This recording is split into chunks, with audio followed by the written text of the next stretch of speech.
Hey, hello, welcome back to my channel Chemistry Zone.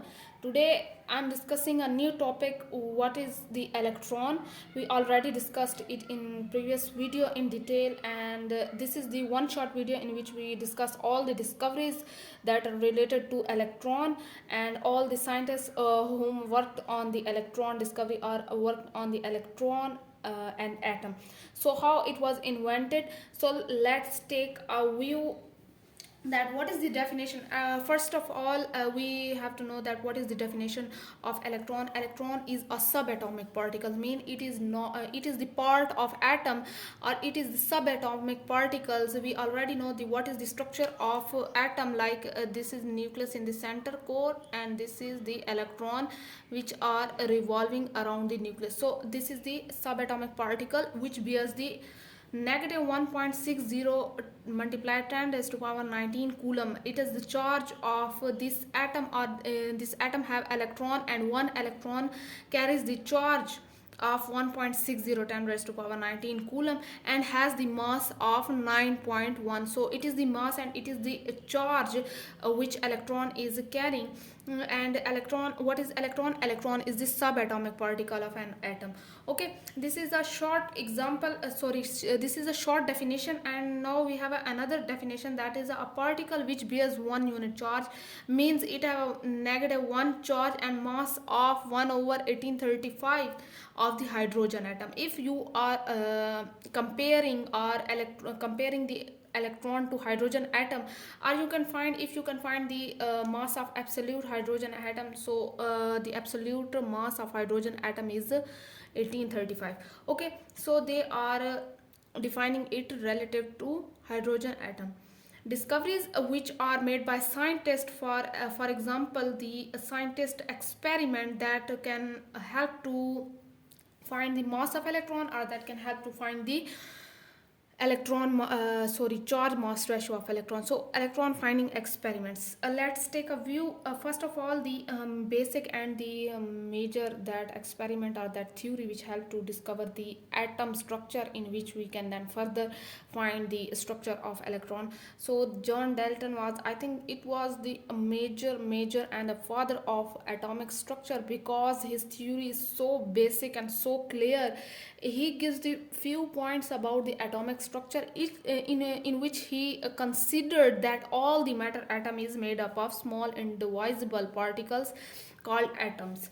He was trying to find out what was atom. He was a Greek scientist, and in Greeks atomos means indivisible particles, so he called that tiny particles atoms.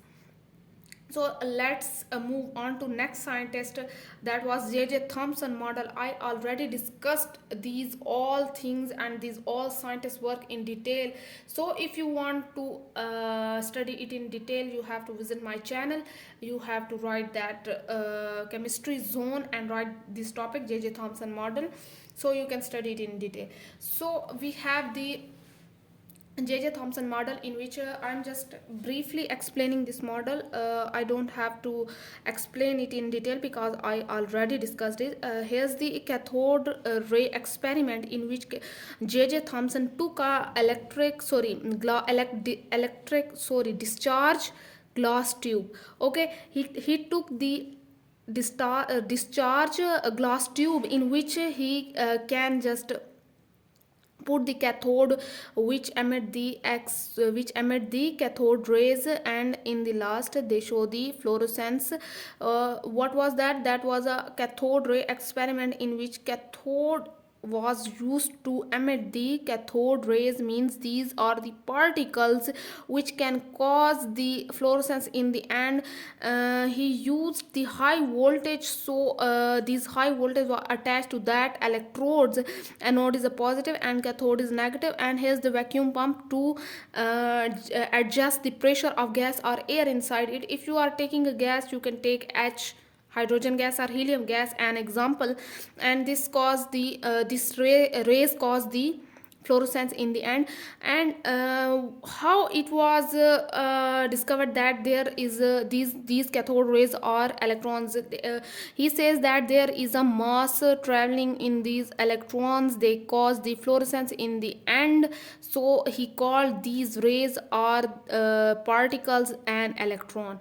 Means he worked on it and he said that it has a mass and carries some charge. Means they are deflected when he applied the high voltage. The cathode rays are deflected towards the anode, which has already positive charge. Cathode have negative charge, so we know that the opposite attract each other. Cathode rays are deflecting towards the anode, that means they are negatively charged. So this was the discovery of electron, and how electron was discovered and named. A Dutch physicist H. Lorentz named them electrons. He named them electrons, and J.J. Thomson find that there is a particle. Cathode rays are carrying a particles that is called electron, that is negatively charged, and it deflected towards positive charge. That's why it deflected towards the positive charge. Okay, that's a very simple thing I can ever explain. Let's move to the next point, which is charge over mass ratio was found by J.J. Thomson. In this experiment, he found the charge to mass ratio of an electron, which is already discussed.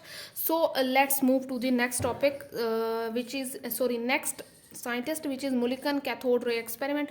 This was modified in the Mulliken experiment. J.J. Thomson model was modified by Mulliken. So he took same glass discharge tube that caused the fluorescence in the end. He already here's the pump. He already adjusted the pressure of gas, air or helium, hydrogen or lighter, any type of lighter gas. So here's the cathode. Cathode is emitting the cathode rays. So that's the same as the J.J. Thomson model. He took the electric plates, okay, and took the magnetic field. He just modified two things, like he adjusted the magnetic field and he took the electroplates which are attached to the voltage. So we have the anode, which is positive, and cathode, which is negative. When anode emit the rays of cathode rays, which can pass through these magnetic field and these electroplates. So here's the, if we are not applying the electric current or magnetic field on the cathode rays, they can pass straight and deflect at the X point. So then if we apply the magnetic field, the cathode rays are deflected towards the Y spot. Means they are deflected towards the negative cathode and spotted at Y point. If we are applying the electric field, then the cathode rays are deflected towards the Z spot. Okay, we have the example of these cathode rays tubes in which we are applying the electric and magnetic field. Let's suppose I am applying both on the same time, then they show no deflection and again they are spotted at X point. Okay, now we have the mathematical formula, that is BeV, which means that it is the magnetic field and this is the centrifugal force. Means centrifugal force, that the magnetic field tempered the electrons or tempered the cathode rays tube to move in this circle, which means that this is magnetic field in which the electrons are passing through, and this can form a coil like structure. And this is what is this? This is centrifugal force. Centrifugal force mean that the something that is tried to move in circle. So with this is magnetic field, this is centrifugal force, and by the help of these things we can find the we can find the formula E over M, means charge over mass ratio. So there is a derivation, that is E over M means charge over mass ratio. V over this is the V is the velocity and V is the magnetic strength or is the radius. So what is the, if we can apply both at same time, we can say that the V is equals to, means I can say that this and this can cancel out. So what is the remaining? V, it is V which is still here, so B can move under the E. So E over M is that you already discussed it in previous video. If you want to study in detail and if you want to clear your concept, please visit my channel and watch that video. So let's move to the next topic or next scientist, which is Mulliken oil drop model. So it's a very basic and very simple, I can draw a very simple structure or very simple diagram of a Mulliken oil drop model. We can know that we have atomizer. Mulliken took a box in which he fitted the atomizer, means this atomizer helps to convert the oil into oil droplets. So it can help to spraying the oil into droplets. Here's the cathode or electrode, you can say electrode, which have a hole in the center of it, so these droplets can pass through holes. Okay, then this hole is closed.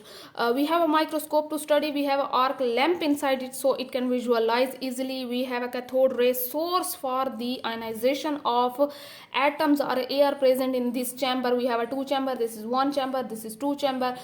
This is atomizer, which can spray the oil droplets, so the droplet pass through these holes. And this chamber has a X-ray tubes. X-ray tubes helps to atom to knock out their electrons. When electrons are knocked out, so electrons move freely in this chamber.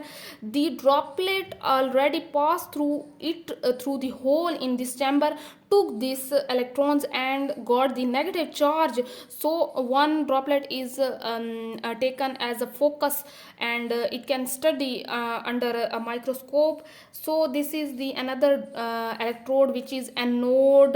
This is cathode. So under the action of gravity, the droplet moves towards the anode. That was equals to mg, which is v1. Droplet moving towards the anode means droplet moving under the gravity is v1 velocity, which we can say that it is v1, and equals to mg, means this is moving under gravity. Okay, now let's suppose we just apply the electric current on both electrode, and that droplet moves against the gravity, so it moves the towards the cathode. And in this case, we can say that the droplet has a v2. Okay, we already discussed this type of expression, mathematical expression, in previous video. So that's a very simple thing. In this experiment, we can say that there is two forces, that is gravity and one is electric force. So when we applied the both, then the atom is suspended in the center. It's not moved towards any of the cathode or anode, and in this way we can find the mass of electron, charge of electrons. And this is the Mulliken's work, mathematical work, in which he can find that the E over m is equals to itna by Thomson. Then Mulliken find the charge on electron, and after all that values we can put, and we can find the mass of electron. Mulliken already find the charge of electron in this. From these values, these values are known. From these values we can find the mass of electron, and also we can find the relative mass of hydrogen electron by using these values. Okay, I hope so. This is a very short review of all previous video which was uploaded in detail. I hope so you understand my concept, and if you have any type of doubt, please comment your doubt in the comment section. Subscribe my channel and wait for a new video. So let me just check out how you can find my video. Is this informative or is this